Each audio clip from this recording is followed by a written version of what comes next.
আসসালামু আলাইকুম ভিউয়ার্স। কি লোভ লাগছে? এমন রাস্তা দিয়ে হাঁটার জন্য লোভ লাগছে, ইচ্ছে করে হাঁটতে। ভিডিওটা আমাদের গ্রামে, গাজীপুর কালীগঞ্জ সাতিয়ানি গ্রাম। আমাদের বাড়ির পাশেই, ওই যে ওই সামনে আমাদের বাড়ি। তো এমন ভিডিও বা এমন রাস্তা দিয়ে যদি হাঁটতে চান তাহলে চলে আসেন আমাদের গ্রামে।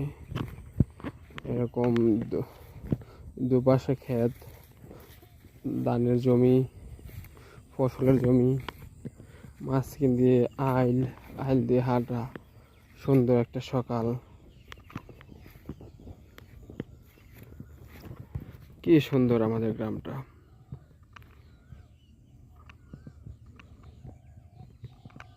পাচ্ছেন কত সুন্দর।